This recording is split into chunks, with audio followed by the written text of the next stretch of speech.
Welcome students. जैसा कि हमने टॉपिक डिस्कस किया था energy stored in an inductor का, तो उसी से रिलेटेड एक प्रॉब्लम सॉल्व करते हैं। तो आइए देखते हैं हमारे पास प्रॉब्लम क्या है। Calculate the energy stored in an inductor of self inductance 0.5 Henry when the magnitude of maximum current is 2 ampere. इसमें हमें कहा गया है कि हमारे पास एक इंडक्टर है। इंडक्टर हमारे पास ऐसी डिवाइस होती है जिसके अंदर से जब करंट पास करे तो जो इंडक्टर होता है वो अपने अंदर एनर्जी स्टोर करता है मैग्नेटिक फील्ड की सूरत में।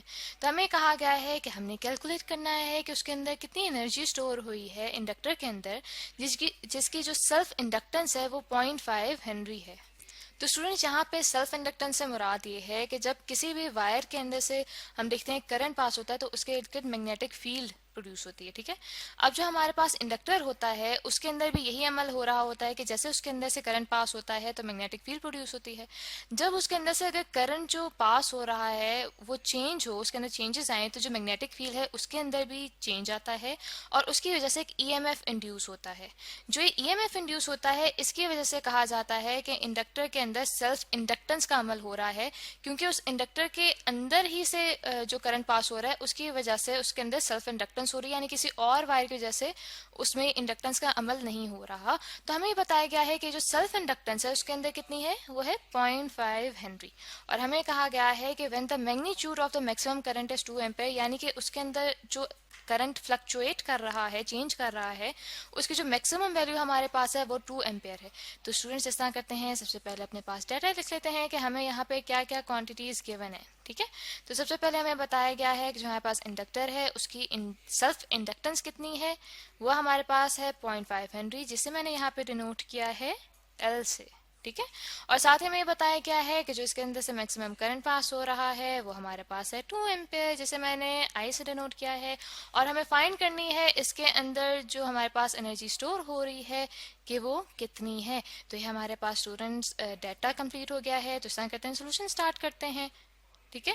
तो इंडक्टर के अंदर जो एनर्जी स्टोर होती है, ठीक है, उसका जो हमारे पास फॉर्मूला होता है वो होता है हमारे पास E equals to 1/2 multiplied by self inductance L multiplied by square of the current.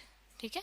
तो यहाँ पे जब वैल्यूज हम पुट करेंगे तो हमारे पास बन जाएगा 1/2 मल्टीप्लाइड बाय 0.5 हेनरी।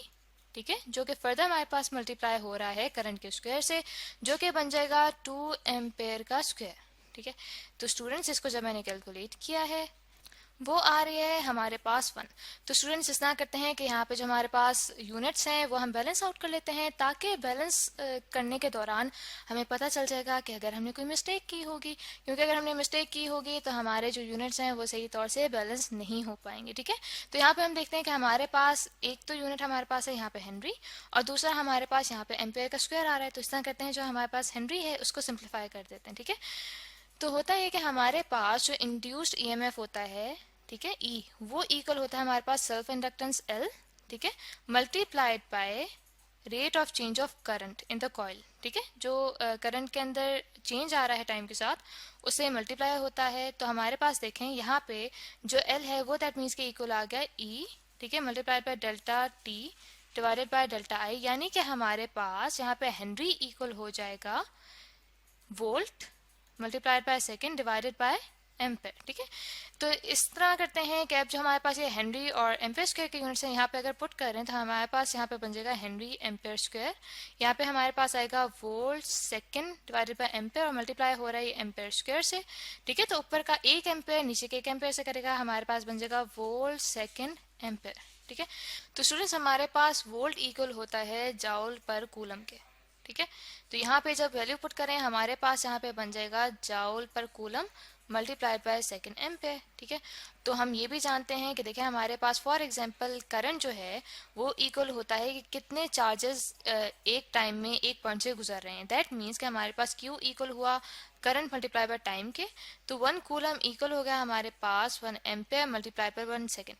तो देखिए हमारे पास यहाँ पे एम्पेयर सेकेंड बन रहा है, तो यहाँ पे हमारे पास बन जाएगा joule into coulomb divided by coulomb, coulomb coulomb से कटेगा तो हमारे पास आ गया जाउल।